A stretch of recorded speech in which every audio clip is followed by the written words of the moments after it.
Okay, a couple things. My chair squeaks, so ignore that. And I'm going to try and show you RPN, which is reverse Polish notation, from a little basic setup. You can, there's an app in the App Store. It's like pCalc 42 or something like that. And it runs RPN. And so does the native calculator. The Apple calculator on a Mac actually has an RPN mode.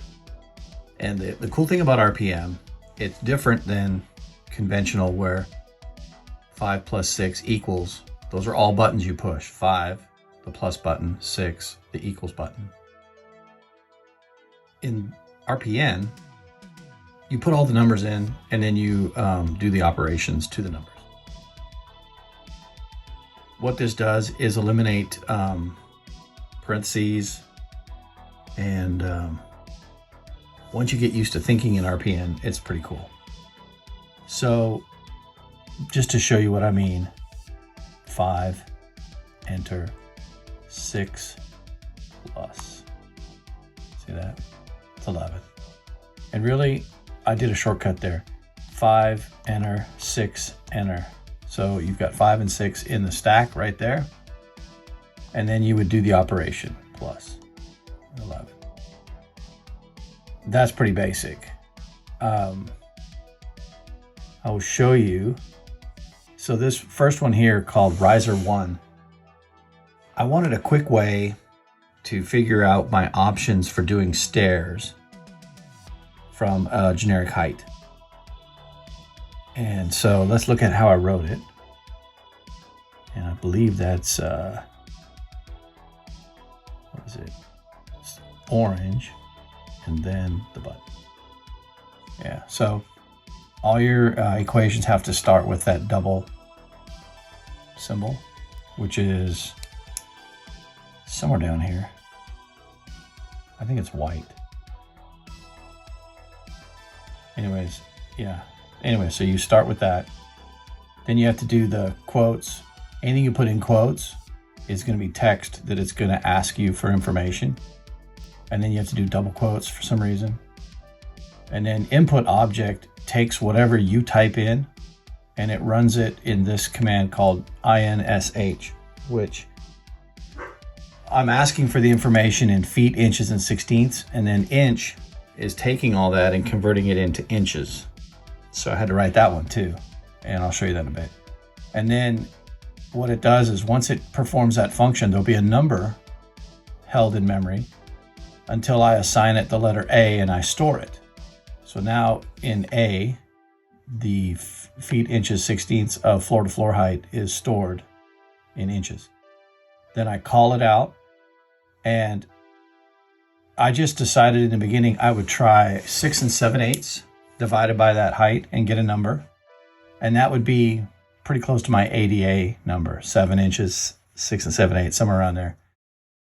And then when I did divide and then I add 0.5, what I'm trying to do is round up to the next whole thing. So I went, whatever that remainder is, if there's a remainder, it's gonna round it up to the next whole inch. And I wrote these back in like 1990, so I'm having to refresh my mind on what I was thinking. It's really kind of creepy actually, because I look at these and I go, how the hell did this get done? But let's jump out of this and I'll show you what it does. So I hit Riser 1. It says feet to feet, correction. Finished floor to finished floor in feet, inches, 16. So let's say it's 10, 1, and 3/4. So feet, inches, sixteenths. 10 foot 1 and 12 sixteenths is 3/4. Hit enter. So it's done a bunch of calculations. If it comes back where it's over 7 3/4, like right here, it's 8 and an eighth, that's not legal in the IRC codebook. The next one, it says 0 foot 7 and 5/8 or 10/16. So 7 and 5/8, that's the maximum, and it's 16 risers for that height of 10 foot 1 and 3/4.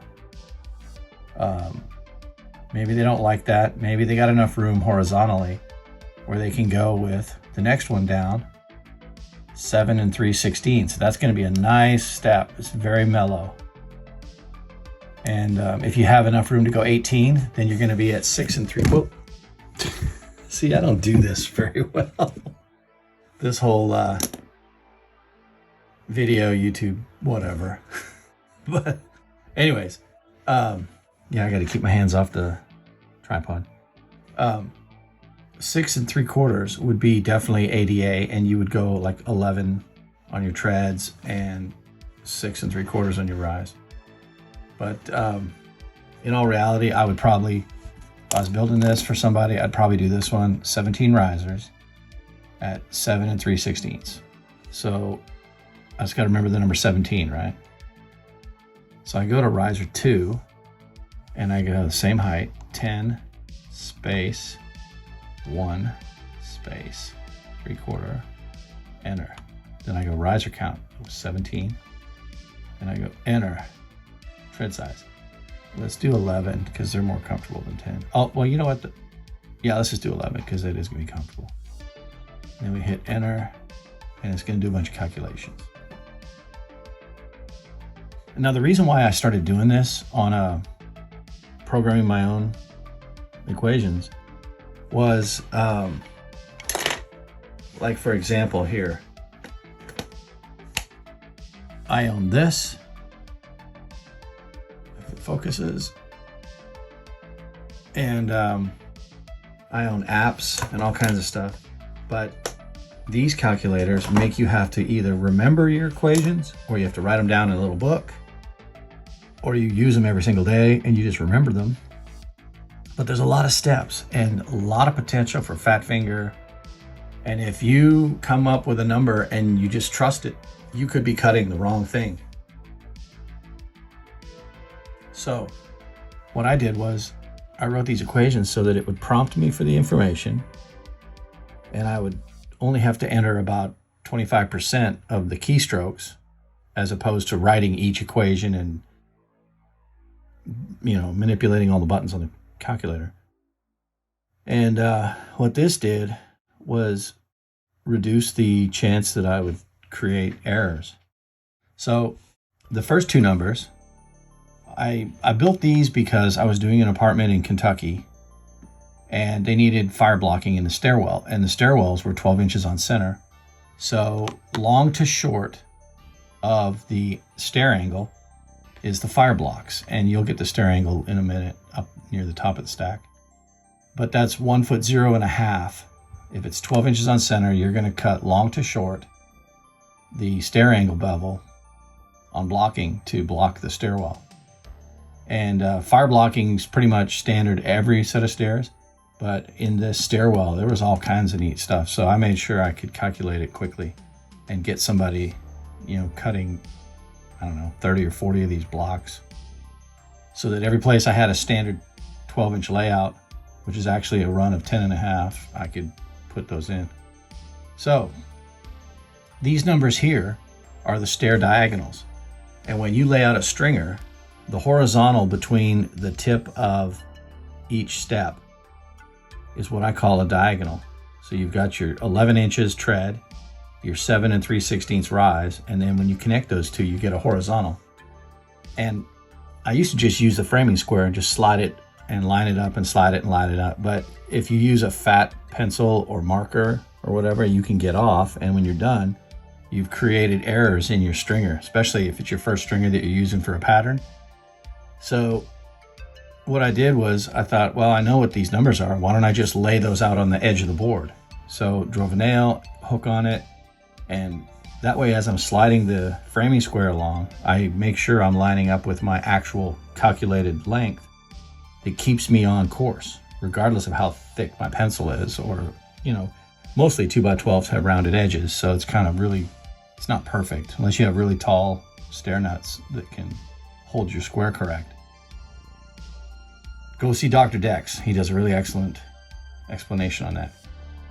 But anyway, so I'm going to just scroll up here. These are all the stair diagonals. And so it looks like you're going to need, at a minimum, an 18-foot board, but I'd probably go with a 20-footer just because you'd have to know if the ends are split. You don't want to use lousy lumber. The stair run is 14'8" or 176 inches. If you needed to use your speed square, the angle of the stairs, the plumb angle, is 7.8 and 12, which translates into 33.07 degrees, or 33 degrees. And that's what you would use as the bevel for your fire blocking. Now, the riser that I said was 7 3/16. It's also, this is as many decimal places as I decided to let the calculator go. And I had an architect once, he goes, "That's just crazy." Because he's thinking that's so minutely small when you go that many decimal places.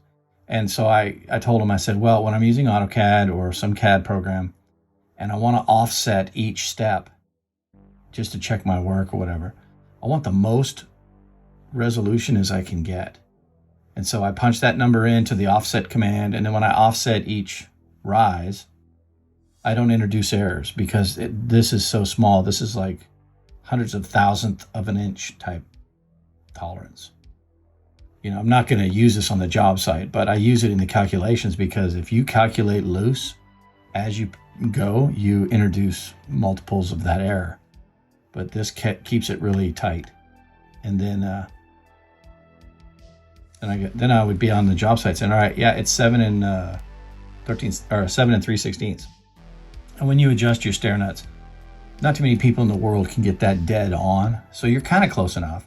But that's where the diagonals come in, is even if you're off just by the smallest amount, you're resetting your square based on those step diagonals.